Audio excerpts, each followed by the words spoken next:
lectures, yes. Let's see here. Let me make sure I don't make a mistake. Okay, here we go. So yesterday we were talking about the family of Adam. And as it was pointed out, the family of Adam includes the creation as the God's ideal.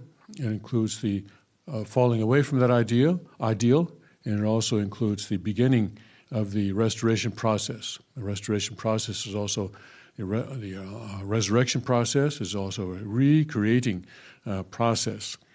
And so far, what we've learned about the Adam's family is that in Genesis 2:17, God says, "Okay, you can eat anything else in the garden, but in 2:17 says, but of the tree of the knowledge of good and evil, thou shalt not eat of it, for in the day that thou eatest thereof, thou shalt surely die." And we learned back in chapter 2 that the tree of knowledge of good and evil is a symbolic representation of Eve, and that the fruit of that tree is the sexual organ of Eve, and that when God said that when you will die, he was saying that your relationship with me, your relationship with God, will be severed, and God is the source of life.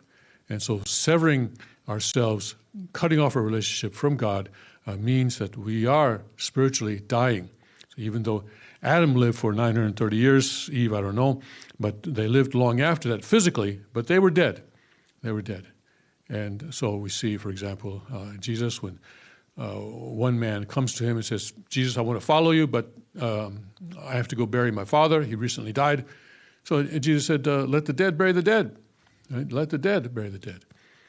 But you must seek the kingdom of heaven. You must go out and preach the kingdom of heaven." So Jesus was saying that, yes, your father died, he's dead, okay, but the dead people can bury him. Now, obviously, he was not talking about people who are physically dead, burying someone who is already also physically dead. He was talking about people who are spiritually dead, people who are separated from God, who have not yet reestablished that relationship with God. So the idea of life and death in the Holy Scriptures is often very different from the definition of death that medical personnel often deal with. It's not a matter of the brain and heart function stopping. It's a matter of our cutting our relationship with God. So until people are reborn through the true parents, they are dead. And so that is why the holy blessing ceremony for first generation is a resurrection ceremony. It's a salvation ceremony. It's a restoration ceremony. It's a recreating ceremony where we are able to change our lineage from the lineage of Satan, which brings death, to the lineage of God, which brings life. Then we have lessons from this. Well, let's go through the rest of Adam's family, just the outline of it. Then in chapter 3, the serpent comes to Eve, not to Adam. He doesn't go to Adam, but he goes to Eve. Isn't that interesting? He goes to Eve and says, "So what did God say?" He said that you could have anything to eat. Yeah, Eve said, "Yeah, he did." But he said that there's one thing, the fruit of the tree of knowledge of good and evil, he says we're not supposed to eat, and or else we will die. And so the serpent lies to her, says, no, you're not going to die. Come on, be real, right? And it's not a big deal. Eating that fruit is not a big deal. And of course, that's something that our children and grandchildren are hearing every day in their public schools from their friends. That's not a big deal. Sex is not a big deal. Come on, why are you living as a virgin? It's not a big deal, but it is a big deal because Eve found out too late that it was a big deal, and she found out that her life, her relationship with God, changed fundamentally as a result of her sexual relationship with the archangel, and so she tried to. She thought naively that she could restore that relationship by going to Adam. Of course, what she should have done was, yes, go to Adam, but confess to Adam that this is what she had done, and then Adam and Eve could go to God and ask God about how they could restore that tie with God that had been broken between God and Eve. And then God could have shown them some condition that they could lay to restore that relationship. But instead of doing that, she acted on her own mistaken theology, okay? She created her own theology. Says, oh yeah, all I have to do is have sex with Adam, and then I'll be good. I'll be pure again. Not the case. Not the case, right? So what happened instead was that both Adam and Eve were now separated from God. And so that happened in chapter 3, verse 6. Actually, in both acts of the fall are included in that single verse. And then in 7, the eyes of them both were opened, and they knew that they were naked, and they sewed fig leaves together and made themselves aprons. Then in 8, God begins the process of resurrection, salvation, restoration, recreation. And they heard the voice of the Lord walking in the garden in the cool of the day, and Adam and his wife hid themselves from the presence of the Lord God amongst the trees of the garden. So God was looking for them immediately after the fall had occurred. Not by coincidence. He knew what had happened, but he wanted to give Adam and Eve an opportunity to begin the process of taking responsibility and of reestablishing this give and receive relationship. Unfortunately, they both refused to take responsibility, and then so the process of restoration could not begin with Adam and Eve. Instead, it had to begin now with Cain and Abel. And so God had both boys or children of Adam and Eve make offerings, and God accepted Abel's offering, but not Cain's. But then he also went to Cain and said, well, watch out, be careful, because if you do well, you'll be accepted. So don't, and he said, why are you wroth? Why are you angry? Why are you angry? Don't you know that you can be accepted? There's no reason for you to be angry. No reason for you to be angry. It's just a matter of process. You have to go through Abel. Okay, God didn't say that, but in the Bible at least. But this is what Cain should have done, to go through Abel. Say, hey, you made an offering, and God accepted it. I tried to make an offering, but God didn't accept it. Can you help me figure out why? What do I need to do in order to have my offering accepted? And then they could have received guidance. But unfortunately, that didn't happen. What happened instead was that Cain killed Abel somehow. Anyway, he murdered Abel, and this was now the first murder in the Bible. So now Abel is dead, and now then the opportunity for the Messiah to come in the family of Adam has been squandered.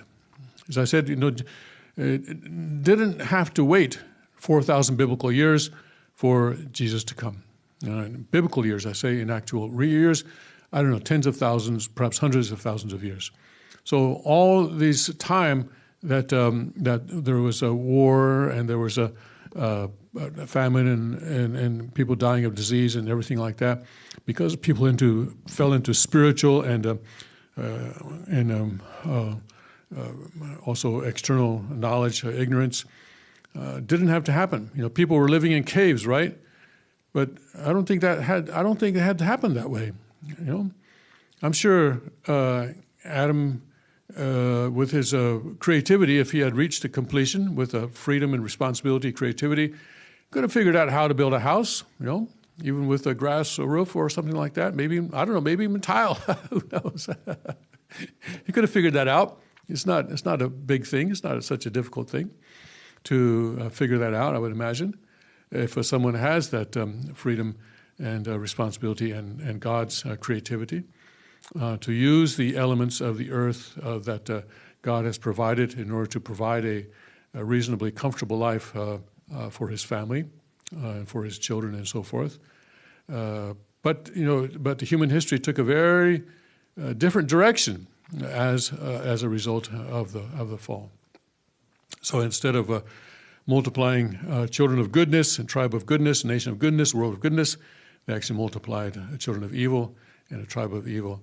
And that means that the self-centered, struggling within themselves and with each other, and killing each other, and just seeking their own interest at the sacrifice of others, exploiting others. This kind of society is what developed as a result of Adam and Eve falling and taking on the aspects of Satan's nature. Very, very unfortunate that we've had to go through this process now for 6,000 now biblical years, and in actual years, I don't know how many, hundreds of thousands of years. So that's what happened in Adam's family. There was a chance for salvation to happen there, for Messiah to come to Adam's family, but that chance was squandered. It didn't happen. So let's look at the lessons that we learned. We looked at this slide a bit yesterday, but let's look at it a little more carefully today.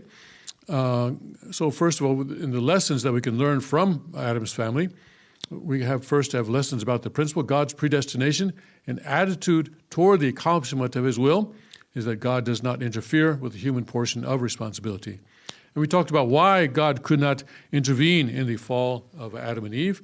We learned that this was because by intervening, he would have destroyed the human portion of responsibility.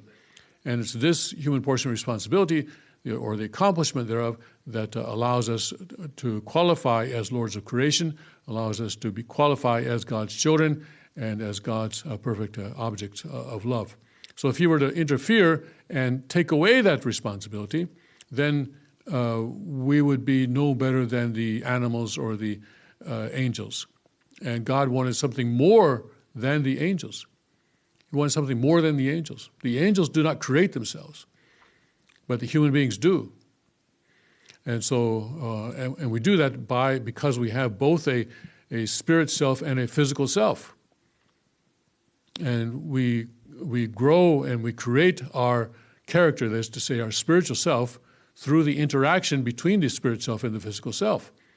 We receive God's word and his love through our spirit mind, which is part of the spirit self, and that spirit self, then the spirit mind is in a give and receive relationship with the spirit body, and then the spirit self then works through the physical mind and the physical body to actually live God's word in our daily life, to give love to someone who's in the object partner position to us, or to multiply goodness. And then the elements from the physical body then come back to the spirit self, and the spirit self uses that as nourishment in order to grow. And we grow through the three orderly stages of growth, from formation, growth, and completion stages. So human beings are the only ones who have both the spirit self and physical self, and so the human beings are the only ones who are able to create our own spirit selves, to create our own character. So we are able then to participate in God's creation by participating in our own creation. So God could not interfere in that process. By doing that, if he had interfered, he would have reduced us to something much less than human. So even if it takes a long time, even if it takes all these hundreds of thousands of years, still God is not going to interfere in that portion of responsibility, because that portion of responsibility is what will make us actually human and not something that is less than human. So God does not interfere with the human portion of responsibility. And also in the murder of Abel, God did not interfere in that either, although he did go to Cain before the murder and say, hey, don't be angry. Don't be angry. You do well and you'll be accepted. Here in chapter 4,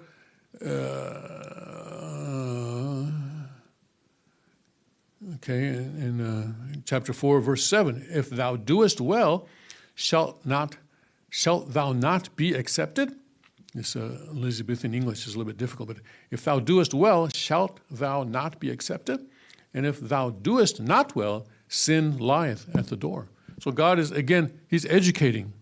He's educating. All right? He's not a dictator, he's an educator. He will never force people to do right, but he will continue to educate. Just like with Adam and Eve, he also educated. Don't eat, because if you eat, then you will die.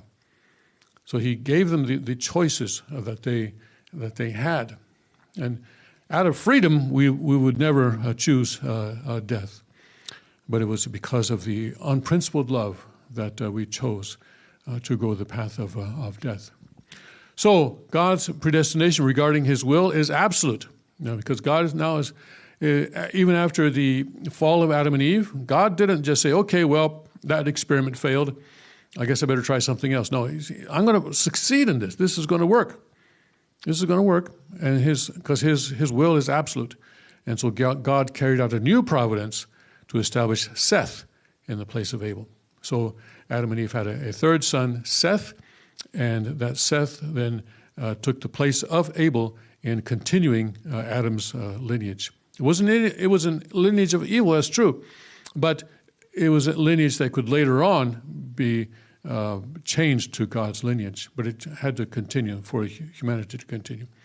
So the accomplishment of God's will requires God's responsibility and the human responsibility. And God cannot do it alone. The way he designed his ideal requires human participation, requires that human beings accomplish our responsibility. Now, God does a lot more than we do.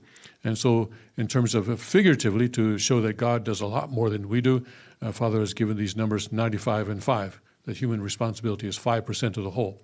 And that's a figurative, just to show that we don't. For us, of course, it's 100%. It requires our full effort.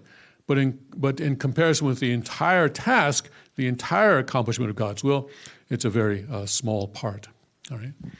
So, and then lessons to take note of from the Adam's family. So, with regard to Abel, don't be arrogant. Yeah. Be meek and humble. And I talked yesterday about the humility of a true mother and how she refused to let me bow to her because she said that one reason Hak Jahan had become the way she is that she had taken too many bows. And so she did not want me to bow to her.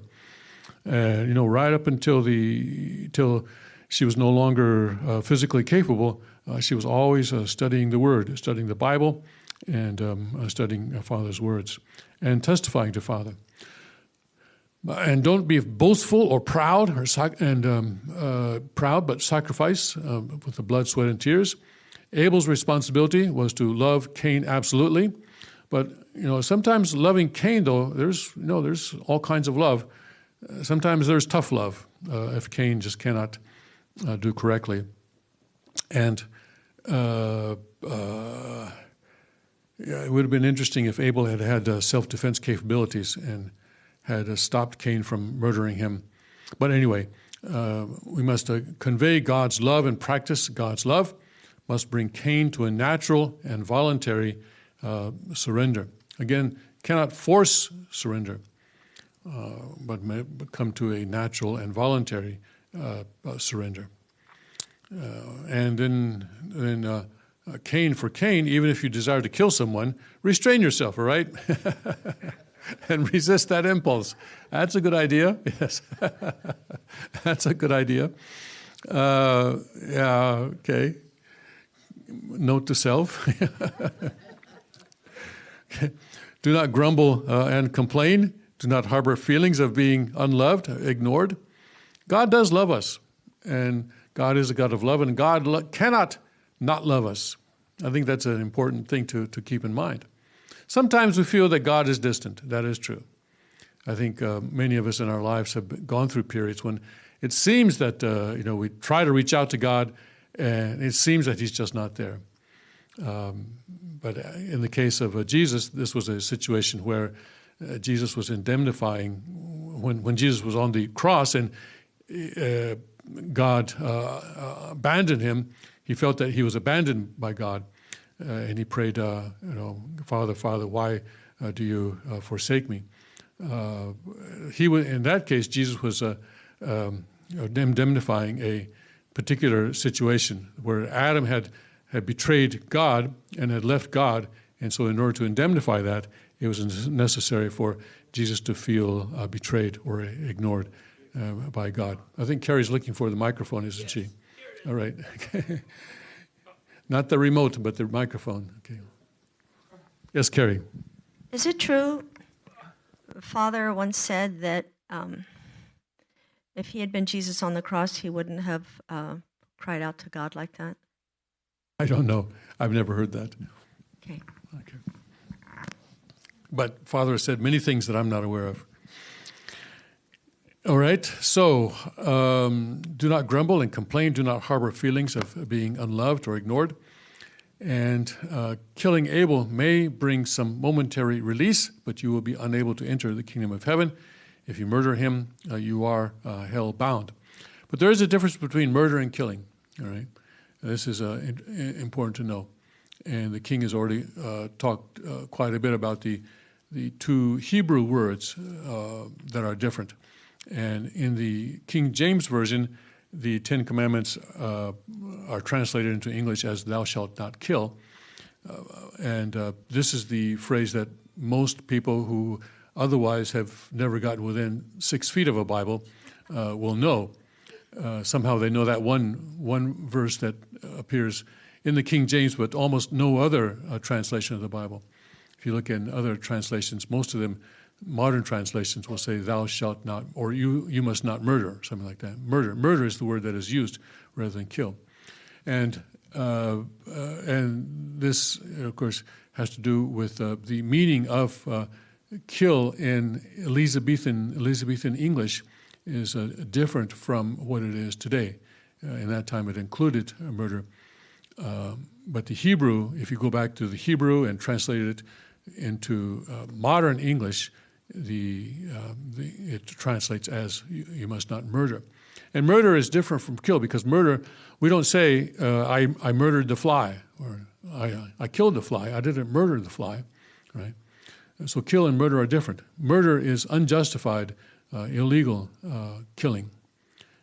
So in the unfortunate situation where a person will take another person's life in the course of self-defense in order to stop that person from murdering himself, that is not murder. That is killing, and that is justified in God's law. So we must understand that as well. So killing Abel may bring some momentary release, but you will be unable to enter into the kingdom of heaven. If you murder him, you are hell-bound. Cain's responsibility must obey and submit to Abel absolutely. Cain receives the blessing through Abel, having self-control and govern oneself with patience, perseverance, and endurance. Self-control, the King talks a lot about controlling our emotions and how he learned to do this through the practice of martial arts. The more power we have, the more important it becomes for us to have the ability to control our emotions. Because the more power we have, the more opportunity there is to misuse that power.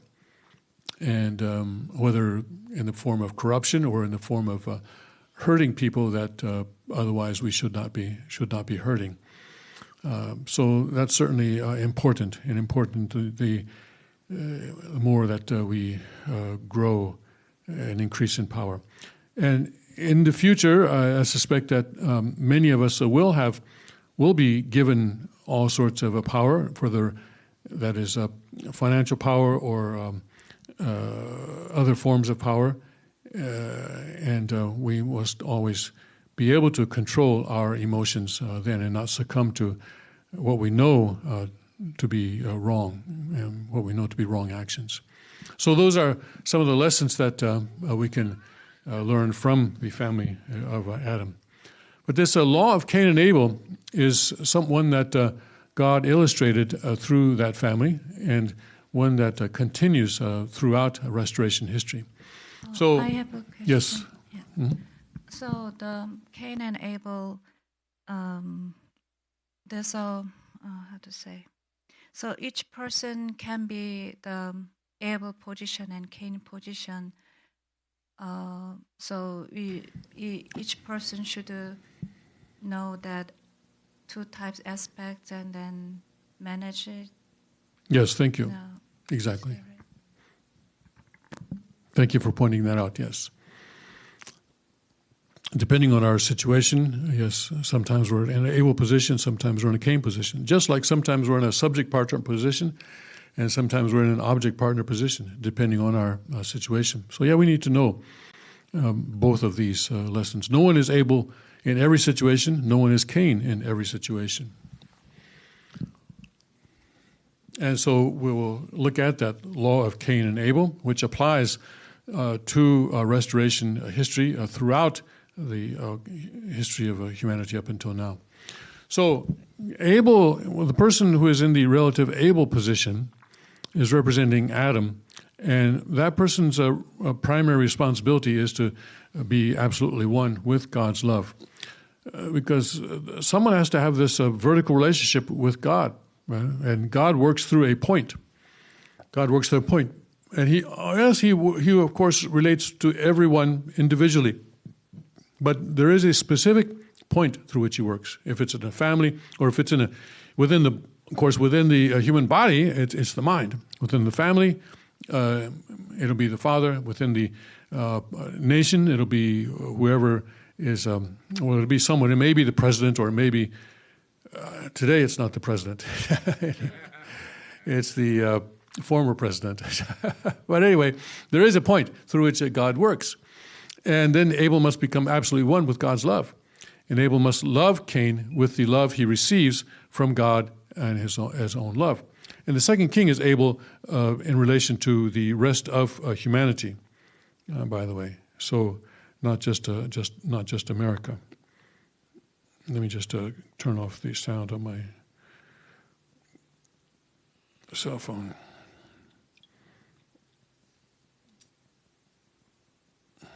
Okay.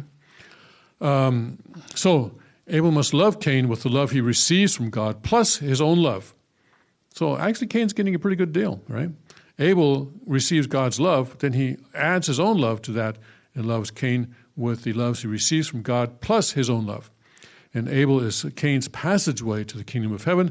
Only God can intervene with Abel, and Abel should pray. So, we get these letters, we get these emails. Hyungjinim should do this, Hyungjinim should do that. Everybody has an idea of what Hyungjinim should do. It's amazing how many smart people there are in the world.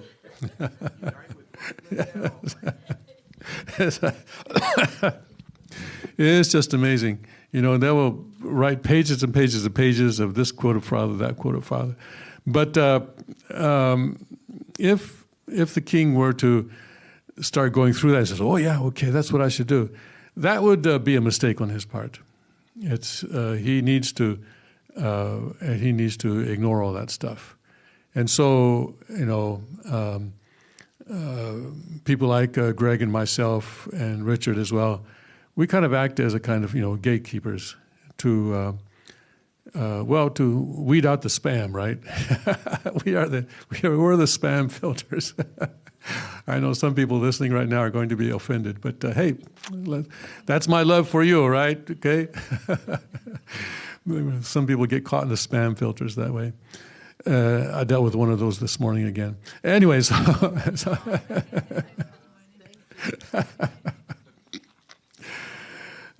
so Abel, is relating to God. He's not relating to, people out here around the same.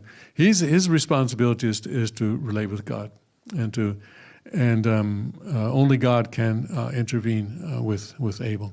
Okay, and then Cain must become absolutely one with Abel, and Cain must avoid feeling a lack of love or indulging in feeling unloved and uncared for. And Cain goes before God via Abel, goes to the kingdom of heaven by way of Abel. And he must learn the life of loving God and loving others and living for others through Abel. And this the conclusion is, I myself am sometimes Abel and sometimes Cain. Accordingly, I must to clearly understand the law of Cain and Abel and practice it in my life. So this is but we've seen this kind of illustration. Oh, I'm here not seeing my pointer. Okay. We've seen this type of diagram before, when we had God and we had the husband here and the wife, or the subject partner here and the object partner here, right? And so this is an illustration of how God in the course of restoration, does not create a new principle. He's simply applying an old principle to the current situation. Yes, Carrie. Would you say that this diagram could be compared to the dynamic model? I don't know if you've had a chance to see the recent series of lectures that we developed, but we have in each of the four-position foundations, we have, for instance, like God, mind, body, and the first blessing. We have the traditional diagram, and then we have God, mind, and then the body is revolving around the mind. So would you say that's two ways of expressing the same reality? Actually, that's not necessary because Father already has that kind of diagram in his pencil, and it's in the OSDP already. Just that I think maybe anyway, I won't say anything other than that, but it's in the OSDP already. Right. So I don't know why people create something and think it's new. It's already in the OSDP. And it's just like this. It's just like this, right? Right, but it's not in the red part of the exposition. It's not in any. It's not in any. Exposition doesn't have any diagrams. Well, the red part, which was created at the same time as the red part. The series of it's a manual which contains the diagrams that accompany the exposition. I'm not familiar with what you mean by that. Red part? Well, in the red part of the exposition, the part that was in red. In red, a manual was made of the red part. Okay, so and a series of diagrams were created that were not. I don't know who created it. I don't know who may have. It was under Mrs. Yu. It was under Mrs. Yu. I got it in Chungpyo. Okay.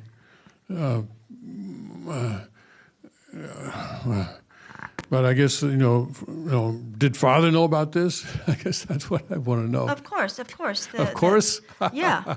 Trust me. Don't say of course. Yes. No, I mean there's Mrs. Yu back in 2000 was working directly under Father. It's part of the. Okay. I know that she got Father's approval for the different colors. She told me that, and I know that all that she did with the. Principle with the Worldly Kangnon was that she added colors. She didn't take out anything. She didn't add anything. She did not take out any diagrams from the Worldly Kangnon because the Worldly Kangnon, the Korean of the exposition, does not have any diagrams except for the parallels of history. Yeah. Anyway, my point is this is a wonderful diagram, and we're now including this style in the lectures that we're giving. And it's already been in the OSDP. And if you look at this is actually exactly, we've already had this in chapter 1. We already had this in chapter 1 with God, wonderful. Subject and object. Then the lectures that we're giving are reflecting OSDP. Well, I hope so. I hope that you got it from OSDP. Anyway, I'll let you worry about that. Okay?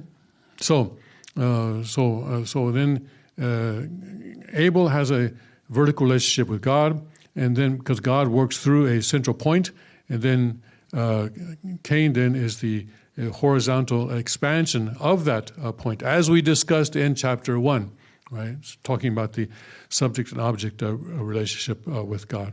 Okay, and it's the attitude that leads to the kingdom of heaven. Abel should think about Cain's 심정, okay, and feelings such as much as possible. That is to love Cain. 심정, remember, is the what is 심정? Irrepressible desire to love and receive love. Okay, we're getting close. Okay, an irrepressible impulse to give love or invest love to an object partner so as to receive love and joy. Yeah. I think that's a pretty important definition to remember that, and the definition of sin is probably also an important one for us to try to remember. Good people should walk the path of sacrifice in order to rescue evil people. Evil people meaning, people who are cut off from God, people who are under Satan's dominion. Okay? Evil people is not necessarily, a serial killer or something like that. People who are cut off from God and distant from God. Cain enters the kingdom of heaven through Abel. Cain must serve. And let's take out that R there. Do you see that? Where I'm pointing to? I will be your server today. No, Cain must serve his reciprocal. Sever, I'm sorry, that's right. I was looking at the R in the wrong place. Sever, all right, thank you, Heavenly Father. Sever his reciprocal connection with Satan. That is, separate from Satan. Cain must sever his connection with Satan. If Cain wishes to believe in God and goes towards God, he must sever his relationship with Satan. And Abel then is the root, and Cain is like the soil. So the root goes down, but then the soil is around that provides the nourishment for the root to grow as well. And the fifth lesson, everything is decided in an instant. Treat each other as precious, and the relationship between each instant and our entire life. So it was it's interesting that both the spiritual fall and the physical fall are contained in one verse in the Bible, Genesis 3:6. It just happened like that. And then that changed the course of all of history up until this time. And also with the Cain killing Abel as well, it was an instant where that happened. Yeah. And Cain talked with Abel, his brother, and it came to pass when they were in the field that Cain rose up against Abel, and his brother, and slew him. Okay, down in 4:8. Chapter 4, verse 8, yes. So these things happen in an instant. Of course, there's something, there's a lot of stuff that's leading up to that, that's true. But the actual act can happen just in an instant. So we need to identify what's building up, or what's building up within ourselves, and make sure that we're headed in a right direction. Okay? Yes. All right, so Adam's family didn't work out. There was an opportunity for the Savior to come in Adam's family. God gave that opportunity, but the opportunity was squandered. And, there were fail-safe mechanisms. Even if Eve fell, Adam, if he had maintained his portion of responsibility, it could have worked out. Even if both fell, still God had a way of using Abel to bring about the restoration there, but Cain killed Abel, and so that opportunity was also squandered. So what to do now? So then God, next opportunity comes through the family of Noah. All right, and so here then we go to chapter 6 in Genesis now. All right, and in chapter 6, and it came to pass when men began to multiply on the face of the earth, and daughters were born unto them, that the sons of God saw the daughters of men, and they were fair, and they took them wives of all which they chose. So many people interpret this as the angels then having really a lot of sexual relations with the human women. And the Lord said, My spirit shall not always strive with man, for that he also is flesh. Yet his days shall be 120 years. So it looks like here maybe the lifespan was reduced. As before this, we see a lot of people living to be 500, 777, 595, and so forth and so on. But in here, in a 6:3, God says that he's going to reduce the human lifespan to 120. There were giants in the earth in those days, and also after that, when the sons of God came in unto the daughters of men, and they bare children to them, the same became mighty men which were of old, men of renown. And God saw that the wickedness of man was great on the earth, and that every imagination of the thoughts of his heart was only evil continually. And it repented the Lord that he had made man on the earth, and it grieved him at his heart. Things got so bad that God actually grieved that he had made human beings in the first place. Obviously, things were not going in any kind of a good direction. And the Lord said, I will destroy man, whom I have created, from the face of the earth, both man and beast, and the creeping thing, and the fowls of the air, for it repenteth me that I have made them. But Noah found grace in the eyes of the Lord. So among, I don't know how many people were there, but anyway, Noah was the only one who found grace in the eyes of the Lord. And then talking about then the generations of Noah after that, and going down to 13, and God, or 12 actually, and God looked upon the earth, and behold, it was corrupt, for all flesh had corrupted his way upon the earth. And God said unto Noah, the end of all flesh is come before me, for the earth is filled with violence through them, and behold, I will destroy them with the earth. But again, he's not going to destroy the planet Earth, right? But he's going to destroy all the things, the plants and animals and human beings that are on the land. Make thee an ark of gopher wood.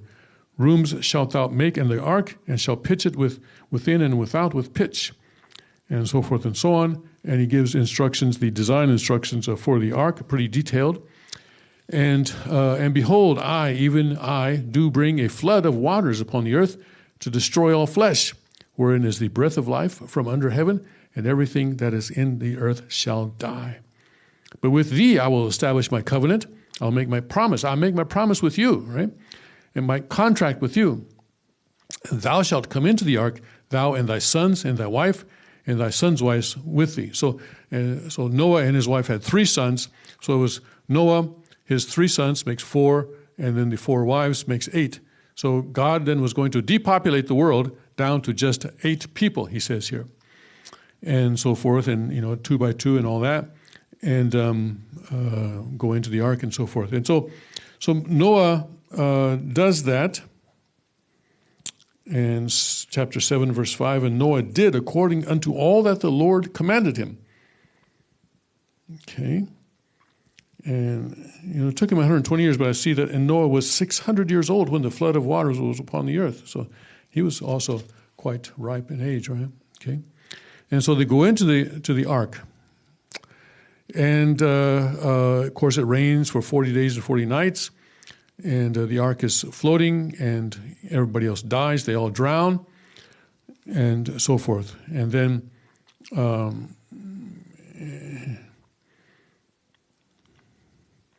here, then it's raining and so forth, and all sorts of things are happening. And they go into the ark, okay, and so forth. So let's see how God worked through the family of Noah. Now, the problem. I have a question. Yes. So we read chapter 6, and then 6:4. There's a Nephilim. Yes. That Nephilim is when the sons of God came in unto the daughters of man, and they bear children to them. So, can you explain the sons of God and daughters of man? No, I can't. Okay. Okay. Okay. I don't know if Father has talked about that. Unless Father talks about it, I can't explain it, because it would just be speculation on my part, and I have no idea. And I don't really, attach too much importance to that. If Father had, he would have talked about it. So anyway, okay. It's interesting to speculate anyway. Okay. Again? No? Okay. All right. You're just holding the microphone? Okay. I see. Okay. All right. Thank you. All right. So let's look at what the OSDP says about the family of Noah. So this was another opportunity for Jesus to come, for salvation to come to human beings. So God basically reduced the population of the world to 8, so that it'd be easy to get salvation done, right? In other words, he moved people into the spirit world. The sin was committed, the fall was committed on the physical world, so it has to be restored in the physical world. And then, but if there are a lot of people in the physical world, then it gets difficult. But then you have to go one by one by one by one by one. Like today, we have 8 billion almost. So he moved people into the spirit world. In other words, destroying their physical bodies. And all those people who drowned were taken into the spirit world. And we see later on, by the way, that in the New Testament, after Jesus is crucified, he goes to the spirit world and he meets these people that died at the time of Noah, right? You know that? You don't know that? Where is that? Is that in Jude, I think? Let me just see if I'm right on that. in the New Testament, let's see. I'm sorry, can you repeat the last sentence? What I just said? Oh, hold on a second. Thank you. Yeah, because after Jesus is crucified, okay, remember he has 3 days? And it says, and I can't quite put my finger on it now, but where he actually goes into the spirit world and actually preaches or talks or meets the people who were died at the time of Noah. These people, yeah. It's not in Jude, I guess, or is it? No, apparently it's not in Jude. But anyway, and I can't. I'll look for it during the break. But I know it's there. Okay. All right. Or maybe someone else. Well, no. Don't be looking for that now. You got to be listening to what I say. Okay. But I promise I'll look for it. Okay. The providence of restoration centering on Adam's family could not be accomplished due to Cain's murder of Abel. Nevertheless, because God had predestined his will to perfect and fulfill the purpose of creation as an unchangeable and absolute will, God established Seth in Abel's place. Okay, so he's the third brother. Based on the foundation of the loyal heart of Abel had demonstrated toward heaven in Genesis 4:25, accordingly God chose Noah's family. So Noah is a descendant of Adam through Seth.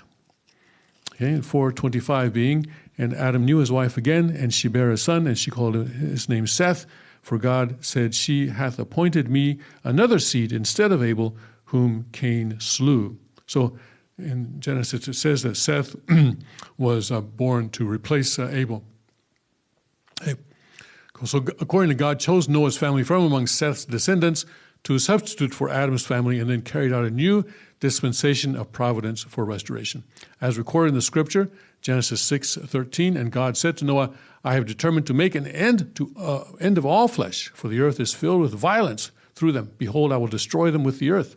God carried out the flood judgment. Considering this, we can understand that the days of Noah were also a period of the last days. So this was a time when God then was destroying Satan's world and keeping just Noah, because Noah was the only person in the world at that time that was righteous. So then, again, there has to be a foundation for the Messiah. And so this foundation has to be created within the family of Noah. So here we go again, okay? Fallen human beings must be restored to the state in which they were originally created. In other words, without original sin, without a need for salvation, without need for prayer, without need for church. Okay? For this to happen, they must establish a relationship with the Messiah. To establish a relationship with the Messiah, human beings must first establish the foundation for the Messiah. If there's no foundation for the Messiah, the fallen people will kill the Messiah when he comes. Okay? So there's a foundation of faith here in the case of the family of Noah. The central figure is the father of the family. That's the basic principle. Adam could not do it because reasons we already discussed, so Abel acted in his place. But in the case of Noah's family, Noah did act as the central figure in the foundation of faith. And there has to be an object for the condition or a symbolic offering. In this case, Noah built an ark and offered it to God. So that was the symbolic offering that he made. And time period, 120 years, 40 days, 21 days, and 40 days. These various time periods will apply to Noah's situation. And then the foundation of substantial offering. So the foundation of faith is a vertical connection with God. The foundation of substance then is established in the relationship between Abel and Cain, where Cain must what? LMOG. Must love Abel from God's position, must establish Abel as his mediator, must obey Abel, and must multiply goodness through Abel. So here the central figure is the second son. And in this case, the second son was a guy by the name of Ham. And then the condition for the indemnity condition to remove fallen nature is this LMOG. So Cain and the Ham being in the Cain position. Shem being in the Cain position, and Ham being in the Abel position. So Ham is the central figure, so he's in the Abel position. And so Shem, who is in the Cain position, then who is the older brother, must LMLG with in respect in his relationship with Ham. Okay, so we'll see what actually happened. Well, with the foundation of faith, central figure Noah, the first father of faith, 10 generations. So there were 10 generations after Adam that passed before Noah could appear. And he was a righteous man and a descendant of Seth. And the object of condition was the ark, a symbol of the new heaven and earth. So when the family of Noah went in there, this was a new heaven and earth, because the old earth, heaven and earth would be the spirit world and the physical world. They had become very, very evil. So much evil there that God actually repented that he had ever made human beings in the first place. But this ark, within the ark, that was like the kingdom of heaven, because God was there and centering on Noah. Time period, 120 years, 40 days, 21 days and 40 days. We'll see this. So Noah then, within the ark, was in the position of God, all right? He wasn't God, but he was in that position. He was representing God within the ark. And the ark was representing a new cosmos, in other words, the new spirit world and physical world. And God instructed that he make 3 decks. He specifically said this ark should have 3 decks. That makes sense because God established the growing period with 3 stages of growth. There were 8 members of Noah's family, and these represented the 8 members of Adam's family. There's Adam, Eve, the 3 sons and their wives. So 8 members of Adam's family, and they at that time, in Adam's time, represent all humanity. And the animals, 2 by 2, that were taken into the ark, they represented the natural world, that is the nature that God had created. And there was then a 40-day flood judgment, right? Here it starts raining, and it rains and rains and rains and rains and rains for 40 days. And same thing. So in 6:9 they went in 2 and 2 unto Noah into his ark, the male and female, as God had commanded Noah. And in 10, after it came to pass, after 7 days, that the waters of the flood were upon the earth.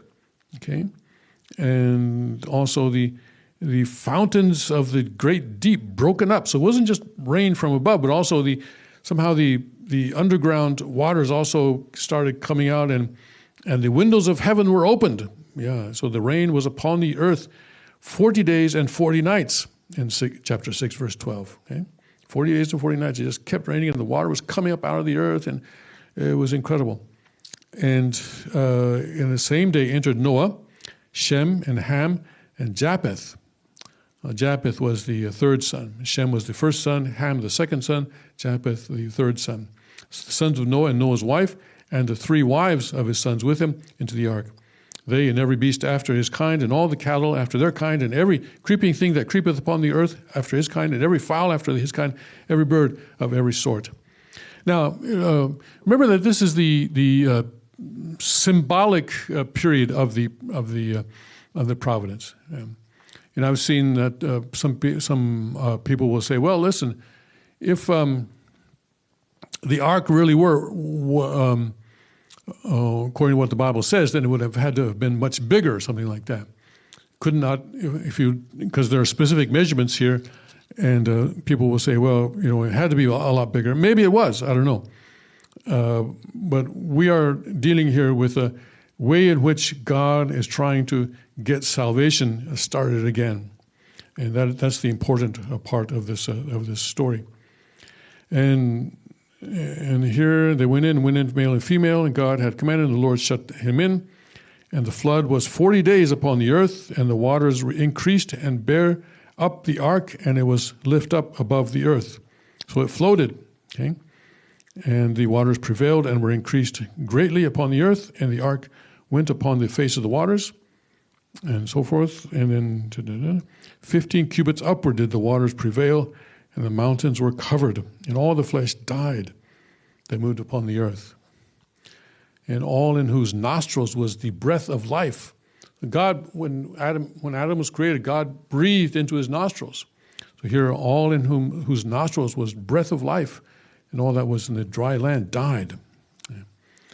So, and the waters prevailed upon the earth 150 days. Okay, so following the flood judgment, so the significance of the number 40 here. Following the flood judgment, in all courses of the providence of restoration through indemnity, the number 40 became necessary as a numerical figure. Am I in the right place here? Yes, I am. Okay. As a numerical figure for separating from Satan so that the foundation of faith can be restored. Noah's 40-day flood judgment, 400 years from Noah to Abraham, the 400-year period of Israelite slavery in Egypt, 400-year period of Christian persecution under the Roman Empire, Moses' 40-day fast, 40 days of spying in Canaan, 40 years of wandering in the wilderness by the Israelites, 40-year reigns of King Saul, David, and Solomon, Elijah's 40-day fast, 40-day period of Jesus' resurrection. So this number 40 becomes very important after Noah's flood judgment.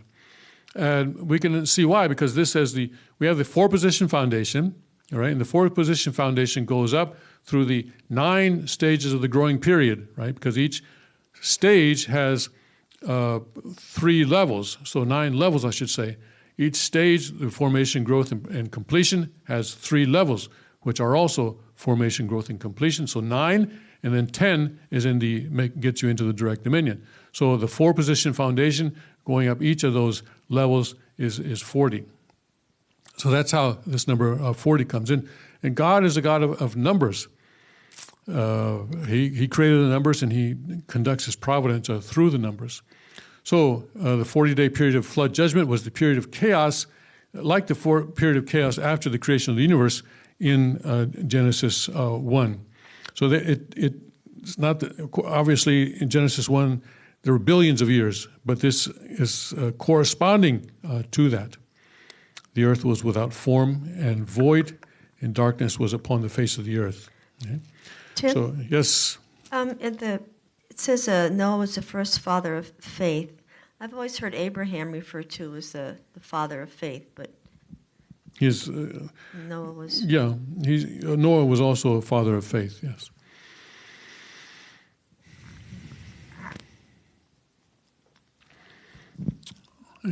The works of God following the ark symbolize the entire course of history that followed God's creation of heaven and earth.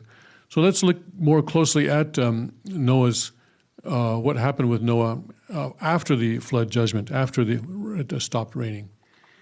So Noah took 120 years to build the ark. All right, it took him a long time. That's true. And then the flood was declared, and then it rained. There was a 7-day period where they had the chance to go into the ark. So here, they went in, right? And then in verse 6:10, and it came to pass after 7 days that the waters of the flood were upon the earth. So they had a 7-day period where they could go into the ark, and then after 7 days it started raining. And then it rained for 40 days and 40 nights. And then there was a 150-day period, it says here, that I just read, in 7:24, that the waters prevailed upon the earth 150 days, all right? And then there's the raven sort of circling above, all right? And the raven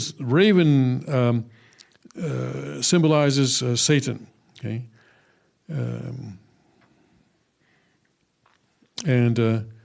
The ark rested in the 7th month, on the 17th day of the month, upon the mountains of Ararat.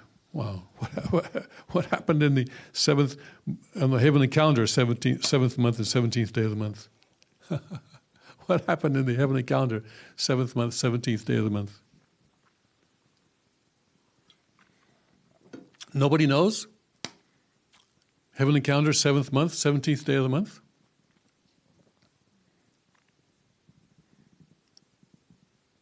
Father's cosmic Songhua. Yeah. This is the day that Father chose to shed his physical body. Just saying. I don't know if there's a connection or not, but just saying. That seems interesting. All right. So it was on the 7th month, 17th day of the month, that the ark rested upon the mountains of Ararat. And people are still looking for the ark. It's I guess it's in Turkey. They're still going up there and looking for it, and the government of Turkey is not too excited about that. Okay.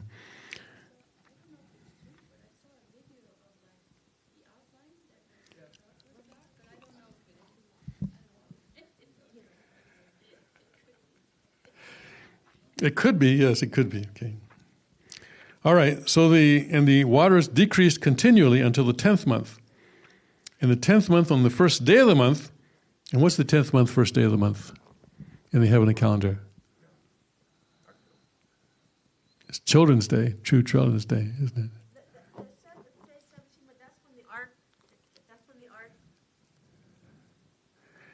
So the 7th month, the 17th day of the month, is when it basically grounded itself on Ararat. It hit the mountain.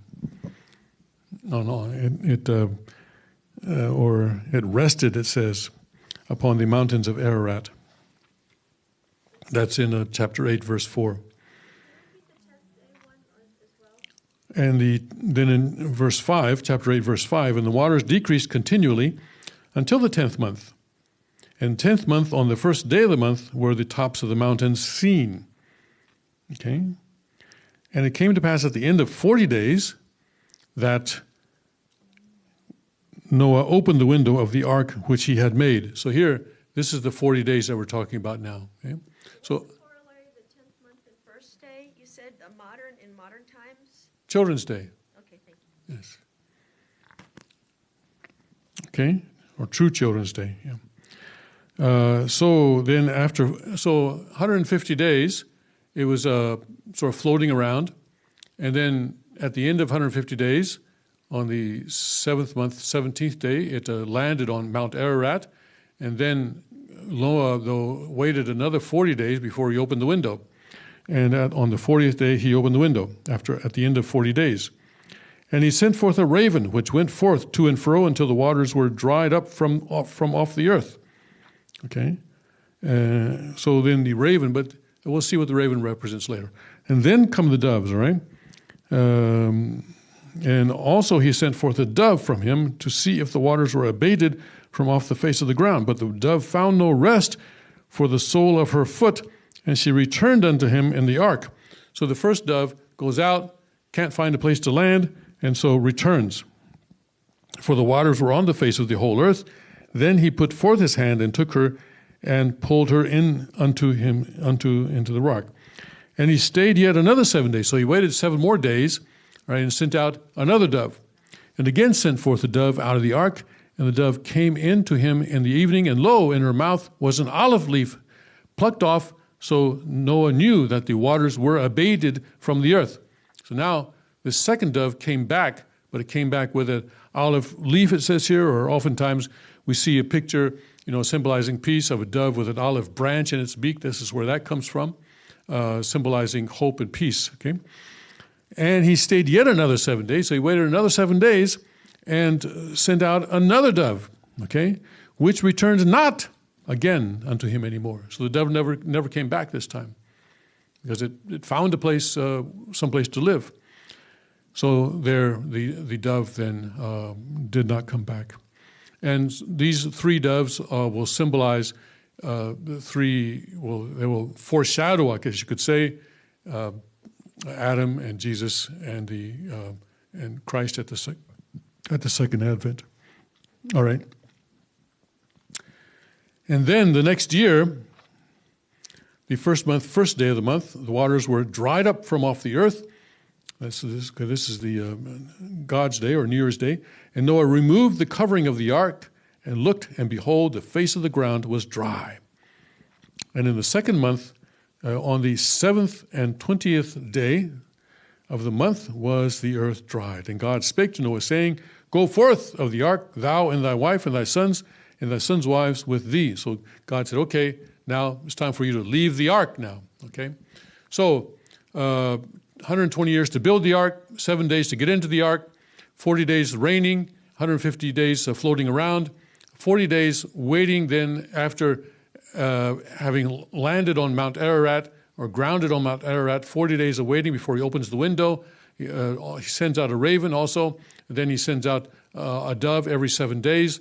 The first one comes back with nothing. Second one comes back with an olive branch or olive leaf or something like that. And then the third dove never comes back. So the ark, as we said, symbolizes the new cosmos. And the 40-day flood, the formless emptiness period of the earth that is described in Genesis 1:2. And the earth was without form and void, and the darkness was upon the face of the deep. So this is a new creation. This is, remember, the process of restoration, the process of resurrection is also a process of recreation. God is recreating the earth. He's creating it again. But here also the raven, though, that he sent out symbolized Satan. So Satan was circling above the ark, okay, looking for a chance to invade. The archangel had designed, this raven, the archangel had designs on Eve's love and Cain's and Abel's offering, Genesis, and Satan had designs on Noah's family after the judgment. Satan then did not want the salvation to take place because he's got control of the whole world, all right, because it's his lineage. But now Noah, all of his lineage has been destroyed by the flood. Noah is just left, and Noah is trying to escape from his lineage as well. I understand why the king sometimes as well. So he has designs on the Noah's family after the judgment. Okay. And so here we're talking about the three doves. The first dove symbolized the first Adam and symbolized Adam, and it returned because the Spirit of God that was to have dwelled within Adam never got there, had no place to go because Adam never completed his spirit self. So that Spirit of God that was to have dwelled in Adam returned to God. God took it back. And so the first dove symbolizes the fallen Adam. God withdrew his ideal from the earth because of the fall of Adam. The second dove symbolizing the second Adam, symbolizing Jesus, and it brought back a branch. This was a promise, but it also foreshadowed that if the people did not have faith, Jesus would die on the cross. So this is the foreshadowing that possibly, this is the possibility that this could occur if people of Israel were not careful. The third dove, symbolizing the third Adam, symbolizing the second coming, and this did not return. So God's will then shall be realized on the earth and not return to God. This was the foreshadowing that the story of Noah gives to the Israelite people, to the Jewish people who read this. This was a story that they transmitted orally for a long time and then put it down. And this was very important for them to understand that they needed to receive the Messiah when he actually came. Otherwise, the Messiah could die, and there would be a need for a third Adam to come. So, anyway, the foundation of faith worked. Okay? Foundation of faith worked. Noah was able to establish it. Well, Abel was also able to establish that the foundation of faith worked. But Noah was told to build an ark. He did it. And he was told to put 8 people in there, and he did that. And he was told to put the animals in there 2 by 2, and he did that. And they survived the flood. And so that foundation of faith was accomplished. Let's find out what happened with the foundation of substance. So here, the second son is the central figure, and he is Ham. Okay, the first son is a Shem, and the second son is Ham, and the third son is Japheth. Right? Hey, Tim. Mm-hmm. Maybe we should have a break soon. Okay, let's have a break now then. Okay, I take that as a request for a break. All right, let's do that before we go to the foundation of substance.